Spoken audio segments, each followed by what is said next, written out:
Good morning everyone. आज का topic है चंद्रगुप्त मौर्य की जीवनी एवं उपलब्धियां।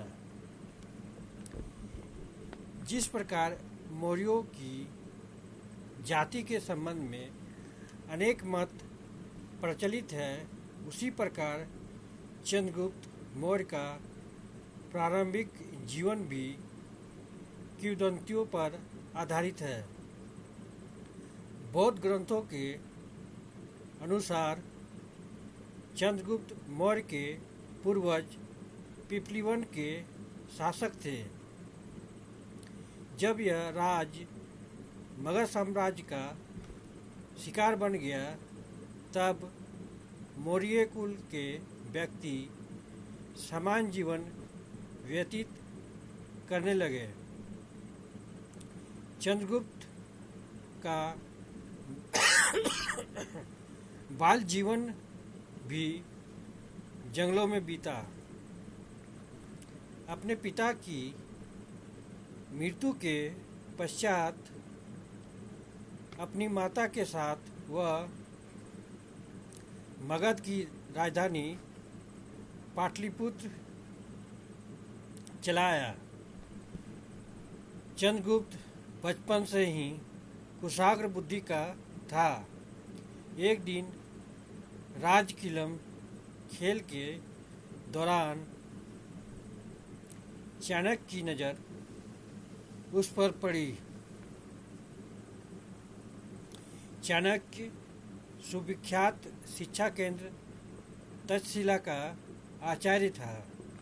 वह यूनानी आक्रमणकारियों से भारत को स्वतंत्र करने का संकल्प लेकर मगध के शासक घनानंद के पास पाटलिपुत्र आया था, परंतु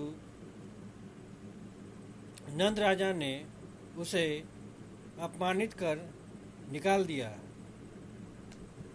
कहा जाता है कि अपने अपमान से क्रुद्ध होकर उसने प्रतिज्ञा की थी कि वह नंदों का नाश करेगा। पाटलिपुत्र से वापस लौटते समय उसकी नज़र चंद्रगुप्त पर पड़ी।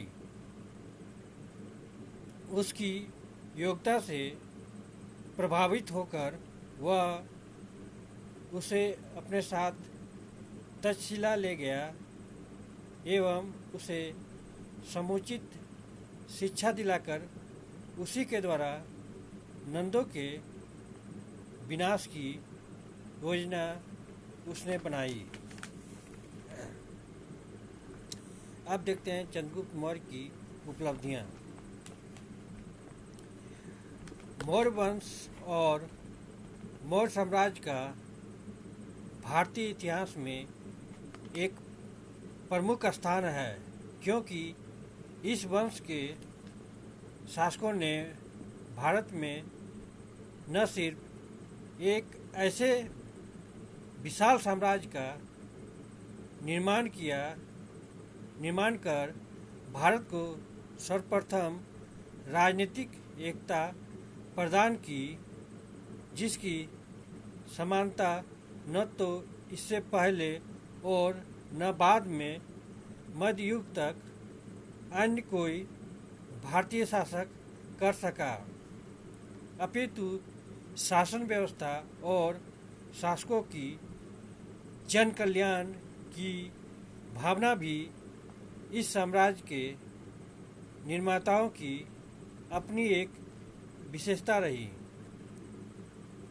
चंद्रगुप्त मौर्य को भारत का प्रथम ऐतिहासिक सम्राट माना जाता है तथा किंवदंती के अनुसार ब्राह्मण कौटिल्य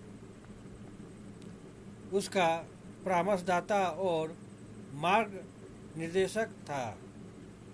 चंद्रगुप्त के सम्मुख दो भारी समस्याएं थी।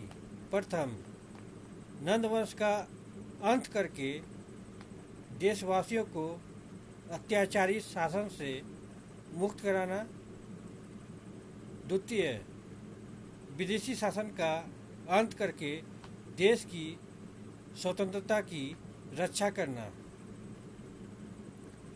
सिकंदर के वापस चले जाने के बाद चंद्रगुप्त ने चाणक्य की सहायता से पंजाब के गणतंत्र राज्यों की युद्धप्रिय जातियों शक, यवन, पारसी, किरात, कंबोज, वादिक में से सैनिकों को भर्ती करना प्रारंभ किया। स्मिथ और डॉक्टर राय चौधरी के अनुसार चंद्रगुप्त मौर्य ने पहले मगध पर विजय प्राप्त की, परंतु ब्राह्मण एवं बौद्ध ग्रंथों और थॉमस एवं हेवेल आदि इतिहासकारों के अनुसार चंद्रगुप्त ने पहले पंजाब पर ही अधिकार किया। यूनानियों की स्वयं भारत में रहने की अनिच्छा, विभिन्न भारतीय क्षत्रपों का यूनानियों के विरुद्ध विद्रोह, 325 ईसा पूर्व में उत्तरी सिंधु के यूनानी प्रांतपति फिलिप की हत्या और 323 ईसा पूर्व में स्वयं सिकंदर की मृत्यु ने उसके कार्य में सहायता की।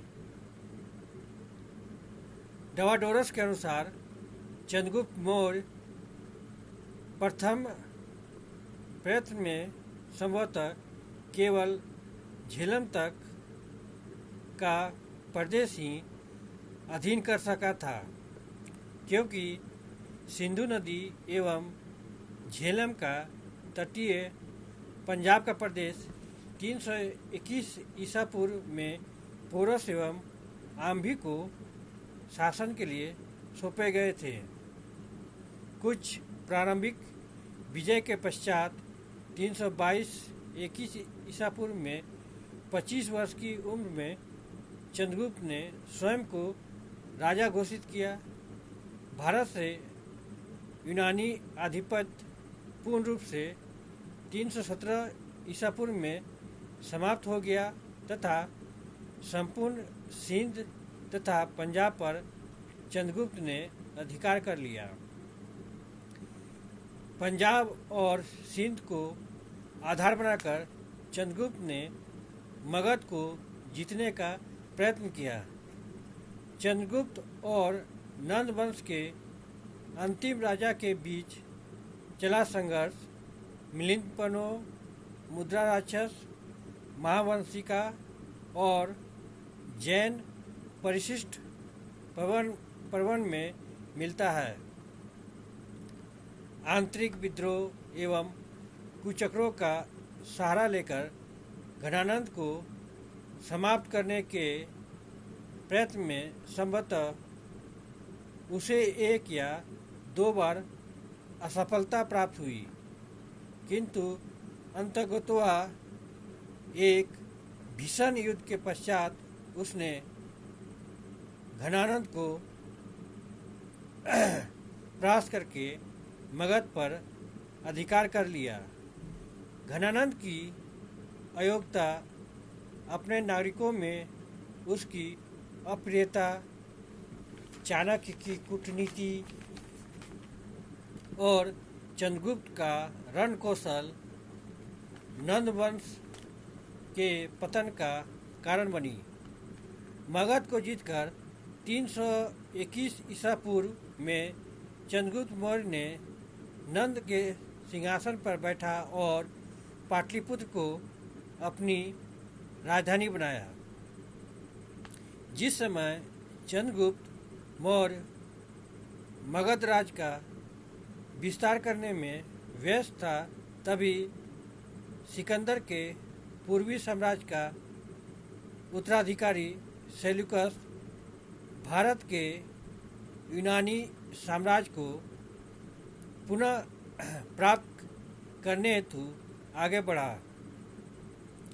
305 ईसा पूर्व में सेल्यूकस सिंधु नदी को पार किया, जहां चंद्रगुप्त ने उसका मुकाबला किया।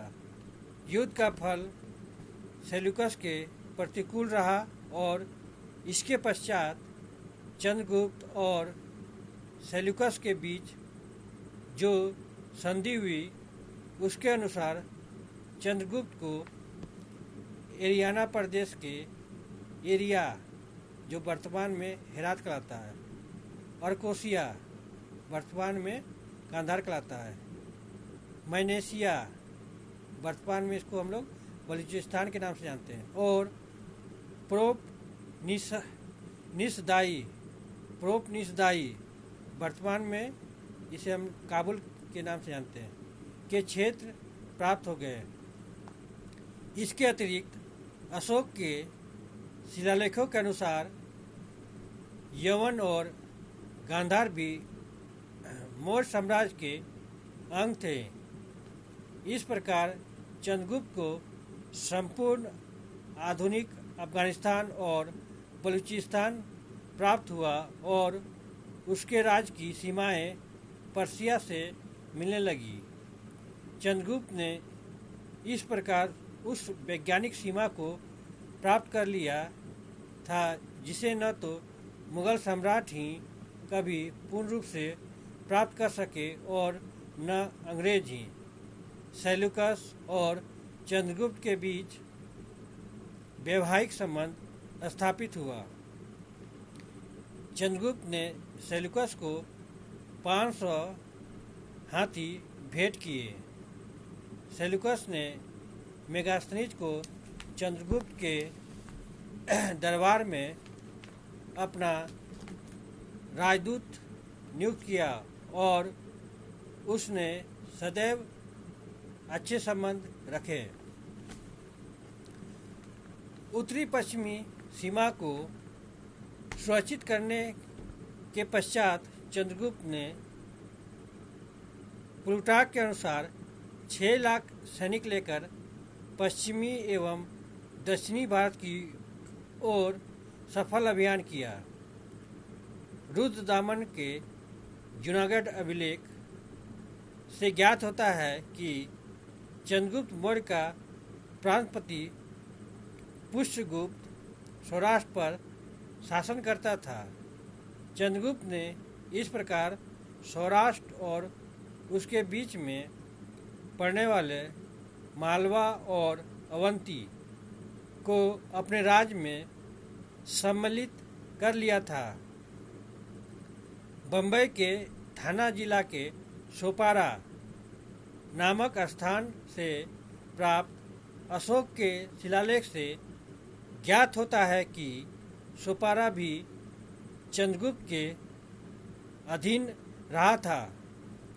चंद्रगुप्त ने दक्षिण भारत के अधिकांश भाग पर भी अधिकार कर लिया था। इसकी पुष्टि इस तथ्य से होती है कि बिंदुसार ने साम्राज्य विस्तार के लिए कोई प्रयास नहीं किया और सम्राट अशोक ने कलिंग के अतिरिक्त कोई अन्य महत्वपूर्ण विजय प्राप्त नहीं की। जबकि अशोक के समय में मौर्य साम्राज्य का विस्तार सुदृढ़ दक्षिण के चोल और पांड्य शासकों के राज्यों तक था। मुद्रा राक्षस से चंद्रगुप्त की विजय पताका पांड्य राजा तक पहुंचने की पुष्टि होती है। श्रवण बेलगोला परंपरा के आधार पर भी मैसूर तक का प्रदेश चंद्रगुप्त के अधीन माना जाता है। प्लूटार्क, जस्टिन, तमिल कवियों तथा मैसूर के अभिलेखों के सम्मिलित प्रमाणों से स्पष्ट होता है कि चंद्रगुप्त ने बिंद पार करके काफ़ी भारतीय हिस्सों को अपने साम्राज्य में मिला लिया था।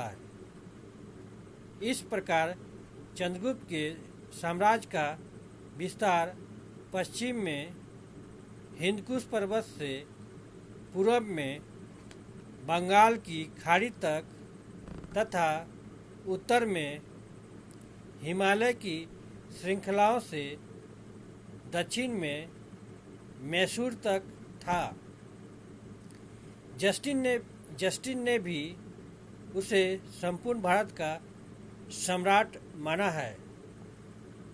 एक महान साम्राज्य निर्माता होने के साथ चंद्रगुप्त मौर्य ही प्रथम भारतीय सम्राट था जिसने भारत में एक दृढ़ और संगठित शासन व्यवस्था की स्थापना की। प्रशासन की सुविधा के लिए 18 विभागों की स्थापना की गई जिन्हें तीर्थ कहते हैं। विभाग का सर्वोच्च अधिकारी अमात्य होता था। चंद्रगुप्त के समय संभवतः तक्षशिला, कापिल, गिरनार, उज्जैनी और स्वर्णगिरी प्रांतों का शासन राजकुमार चलाते थे। चंद्रगुप्त ने ऐसी शासन व्यवस्था स्थापित की जिसे परवर्ती भारतीय शासकों यहाँ तक कि अंग्रेजों ने भी अपनाया। इस शासन की मुख्य विशेषता थी सत्ता का अत्यधिक केंद्रीकरण, विकसित अधिकारी तंत्र, उचित न्याय व्यवस्था, नगर शासन, कृषि, शिल्प उद्योग, संचार, वाणिज्य एवं व्यापार की वृद्धि के लिए राज्य द्वारा अनेक कारगर उपाय। तत्कालीन मापदंड के अनुसार चंद्रगुप्त का शासन प्रबंध एक कल्याणकारी राज्य की धारणा को चरितार्थ करती है। राज्य की अर्थव्यवस्था कृषि, पशुपालन और वाणिज्य व्यापार पर आधारित था। इस समय पहली बार राजस्व प्रणाली की रूपरेखा तैयार की गई जिसका विवरण कौटिल्य के अर्थशास्त्र में मिलता है। खान, जंगल, नमक और अर्थशास्त्र जैसी मुख्य व्यवस्थाओं का संचालन राज्य द्वारा किया जाता था। आय का मुख्य स्रोत भूमि कर उपज का 1/6 से 1/4 भाग तक होता था। इन करों के अतिरिक्त आपातकाल में अनेक प्रकार के कर लगाए जाते थे। चंद्रगुप्त का काल साहित्यिक रुचि से रिक्त नहीं था।